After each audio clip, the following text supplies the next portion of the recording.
Salam sejahtera, terima kasih karena bersama dengan saya di Nazilin Unity Channel. Hari ini kita digemparkan sekali lagi dengan tangkapan oleh SPRM terhadap Jerung Besar.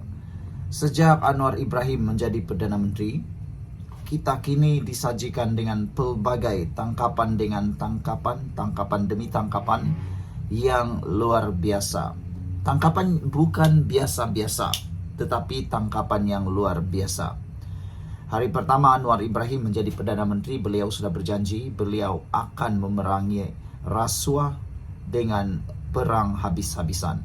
Hari ini janji itu telah dikotakan.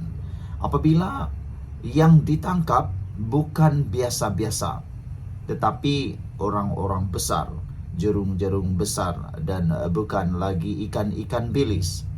Hari ini seorang pengarah syarikat ditahan reman oleh SPRM, ditangkap oleh SPRM gara-gara rasuah kerakyatan. Sebelum kita teruskan ulasan kali ini, siapa yang ada masalah kencing manis, gout, dan tinggi darah, tekan butang produk yang ada dalam video ini, karena produk kencing manis, tinggi darah, dan juga gout yang ada dalam video ini dapat membantu Anda menyelesaikan masalah itu dengan harga yang cukup murah. Sudah ramai yang menggunakannya dan lulus KKM serta halal. Cepat beli selagi stok masih ada. Saya kongsikan dengan Anda karena beribu-ribu orang sudah mendapat manfaatnya. Apa kata Anda juga menjadi salah seorang daripada yang telah menerima manfaat itu? Hari ini Malaysia gempar apabila SPRM Suruhanjaya Pencegahan Rasuah Malaysia menangkap reman, menahan seorang pengarah syarikat yang disyaki terlibat dalam skandal rasuah, mempercepatkan pemprosesan permohonan kewarganegaraan bagi rakyat asing. Magistrate Kunasundari Marimutu mengeluarkan keizinan penahanan reman 3 hari sehingga 11 April itu susulan permohonan dibuat agensi anti rasuah terbabit di Mahkamah Magistrate Putrajaya pagi tadi. Menurut sumber, suspek seorang lelaki berusia 50-an dan ditahan kira-kira jam 4.55 petang semalam ketika tiba di Ibu Pejabat SPRM di Putrajaya untuk direkodkan keterangannya. Suspek dipercayai bersubahat dengan beberapa individu lain untuk menawarkan rasuah antara RM1.000 hingga RM30.000 bagi setiap permohonan kepada pegawai di Jabatan Kerajaan sejak tahun 2023. Wow, ini bukan satu jumlah yang main-main. Ini satu jumlah yang besar. Bayangkan sehingga RM30.000 setiap permohonan rasuahnya. Patutlah ramai orang yang berminat sangat, jumlahnya luar biasa. Sogokan itu bertujuan untuk memudahkan kelulusan permohonan kewarganegaraan Malaysia bagi warga asing tanpa perlu mengikut prosedur yang sepatutnya, kata sumber itu. Ramai netizen yang mencadangkan orang-orang seperti ini, pemberi rasuah dan penerima rasuah, patut diberikan hukuman paling berat yang ada di Malaysia. Mereka kata hukuman yang ada sekarang mungkin tidak membuat mereka serik. Jadi apa pula pendapat Anda semua? Ada juga persoalan ialah mengapa para penjawat awam sanggup menerima rasuah. Ada yang mengatakan mungkin kerana gaji yang kurang. Apa pula pendapat Anda? Patutkah dinaikkan lagi gaji sehingga barulah berhenti perbuatan rasuah? Sementara itu, pengarah kanan bahagian perisikan SPRM Idris Zahrudin mengesahkan penahanan berkenaan dan memberitahu kes disiasat mengikut Seksyen 17 Akta SPRM 2009. Sekian untuk kali ini. Jangan lupa tinggalkan komen Anda, tekan butang subscribe. Bye-bye. Salam sejahtera, terima kasih karena bersama dengan saya di Nazilin Unity Channel.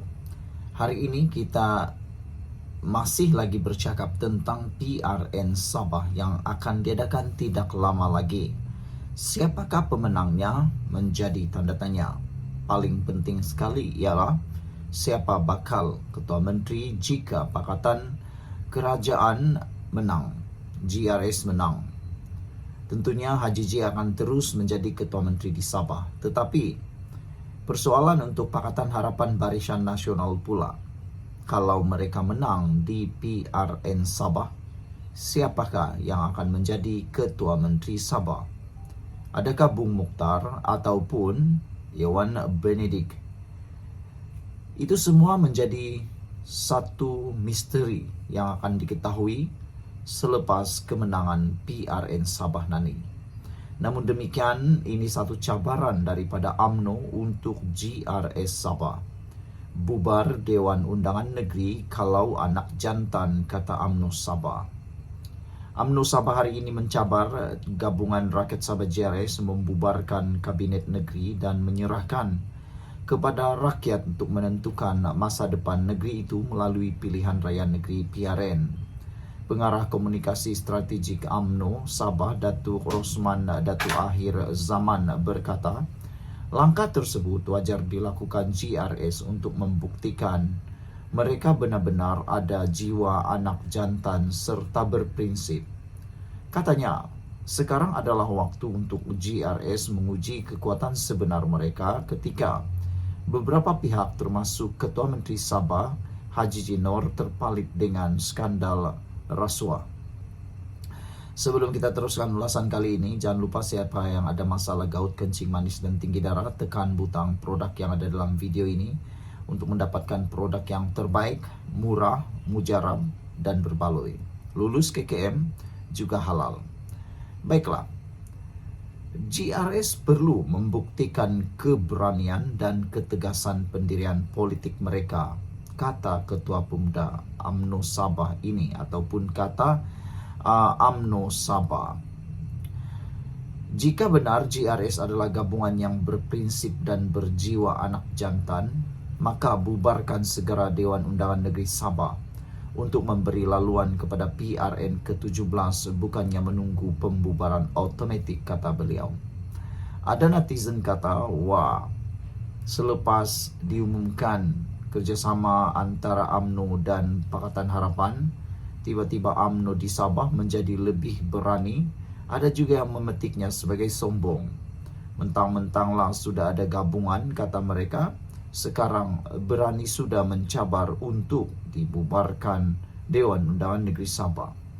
Apakah gabungan Pakatan Harapan Barisan Nasional kerjasama ini akan memberikan jaminan kemenangan kepada Pakatan Harapan Barisan Nasional? Persoalan itu akan dilihat tidak lama lagi. Kegagalan berbuat demikian hanya akan dilihat sebagai satu tindakan pengecut, katanya dalam kenyataan media.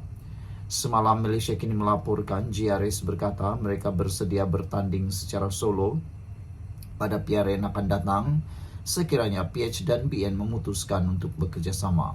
Haji J yang juga pengurusi GRS berkata, kerajaan negeri patut dipimpin oleh parti tempatan yang memahami realiti budaya dan keperluan rakyat tanpa mengenepikan peranan dan kepentingan parti-parti nasional dalam kerangka kerjasama yang lebih luas. Untuk rekod semalam juga, BN dan PH sudah membuat keputusan muktamad untuk bekerja sama menghadapi PRN yang dijangka diadakan beberapa bulan lagi.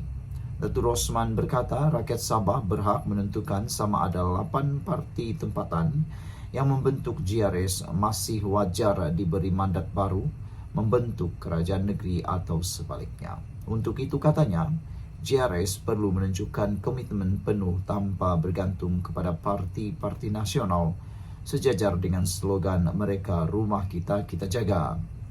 Namun begitu tambahnya lagi, persoalan utama kini ialah tentang pendirian Datuk Seri Panglima Haji J akan kekal atau berubah lagi. Lebih daripada itu, kata Datuk Rosman, UMNO Sabah berpendapat GRS perlu berani melangkah ke hadapan tanpa ragu-ragu dan membuktikan bahawa mereka bukan lagi lubuk katak-katak politik.